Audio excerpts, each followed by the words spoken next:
We are looking at a typical thoracic vertebra, which, as you can see, it looks like the head of a giraffe. Here is the body of the giraffe. This will be facing anteriorly, and this is the face of the giraffe. We're going to identify certain parts of the face, and we are going to name them. This projected area is the nose of the giraffe, and this is known as the spinous process. Here is the face with the eyes. I'm going to put my thumb and blindfold the giraffe. My thumb is now here at what is known as the lamina. So this is the lamina of a thoracic vertebra. I'm going to hold the ears of the giraffe. This, since they are in a horizontal plane, therefore we call them as a transverse process. Now looking at the horns of the giraffe, which are over here, these are known as the superior articular process. Similarly, if I turn it upside down, you can see another smooth round area over here. This is known as the inferior articular process. The body, as I said, is facing anteriorly, and behind the body there is a cavity. This is the vertebral cavity. Let's repeat. So we have talked about the spinous process, we have talked about the lamina, where my thumbs are, and this is the transverse process. Here are the superior articular processes, and down here are the inferior articular process. This is the body, and here is the vertebral canal. Now the body is connected to the other bony projections. What is here? This area. So this area over here is the pedicle. Now this is, in actually, if you look at the giraffe, we can say this is the neck that is connecting to the body. But why the name pedicle? The name pedicle comes up is that when we look at this vertebra and we look at this angle, if you can see, it looks like as if the body is connected on, and here are the two tiny feet. So these one over here are the feet, and that's the connection. So with reference to the pedicle, so this is the foot, and that is connected, and that down here. So in actuality, this is the pedicle here, and this is going to be connecting the body to rest of the bony structures. So how it looks like becomes clear. The vertebral bodies, they stack pile on each other and making the vertebral column. So the two vertebrae that you can see over here are the two thoracic vertebrae. So the superior articular process of one is going to make a joint with the inferior articular process of the vertebra that is on the top. When I put them like this, there is a hole on the side that you can see here. This hole is known as the intervertebral foramen. So along the whole vertebral column, these are corresponding holes, and the spinal nerves emerge from these intervertebral foramen at all levels.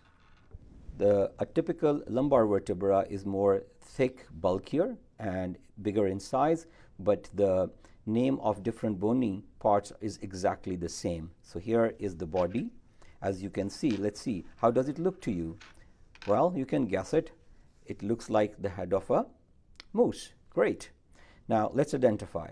So this is the body. Here is the vertebral canal.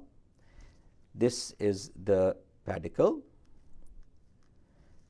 These are the transverse processes, and this is the superior articular process, and down here is the inferior articular process. Spinous process, the nose, and again I'm going to blindfold him with my thumbs here. This is the lamina. So this is a typical lumbar vertebra, and all the parts are exactly the same. The only difference is that it is thicker and bulkier, and as the body weight has to be transferred, so the bones become more big and thick. A typical cervical vertebra is exactly the same, how we have identified different parts. So again, for the last time, this is the body of the cervical vertebra. These are the pedicles over here. This is the vertebral canal. These are the superior articular process and inferior articular process down here. This is the vertebral foramen and lamina and the spinous process. The spinous process is slightly divided into small two projections. The main thing that I wanted to make clear is that the transverse process has a hole. So the cervical vertebrae's transverse process have a hole, whereas a thoracic and a lumbar, they do not have any holes in their transverse processes, as you can see, but a typical cervical vertebra has these holes, so that is the transverse foramen. Two cervical vertebrae are very specific. We're going to talk about the first cervical vertebra. The first cervical vertebra, as you can see, does not have a body. It only has two arches. So looking at the cervical vertebra, first, the name is Atlas. That word comes from Greek mythology because, as you know, Atlas in Greek mythology is holding up the earth. So if we take the skull as a rounded structure and that is being held, so here, so Atlas is holding the earth. So here, the first vertebra actually has got these indents, and it is going to go and make a joint with these parts of the occipital bone. If you recall, this is the occipital condyles. So the first cervical vertebra is going to make a joint over here with the occipital condyles, and we can move our head in this direction. Here, we can move it in a movement, and that movement is going to be, we can rotate our head like this. This is the yes movement that happens over here. Now, since that is the yes movement, so when we look at the second vertebra again is very specific, and it has got a specific name. This is known as the axis. The main difference is that it has got a bony projection over here that distinguishes it. This is known as the dens. The name of this whole vertebra is axis. Why do we call it axis? Because as you can see over here, the first vertebra is on the top, the atlas, and the axis is down here. It provides this vertical axis where the first vertebra can rotate. So now it can rotate over here like this, and this will allow us to rotate our head over here for the no movement. So first it was the yes movement, and now it is going to be the no movement. That is, we can do and rotate our head. These two vertebrae are very specific. You should remember their name. So the first cervical vertebra was atlas, and the second is axis. This is a typical cervical vertebra. This is a typical thoracic vertebra. This is a typical lumbar vertebra.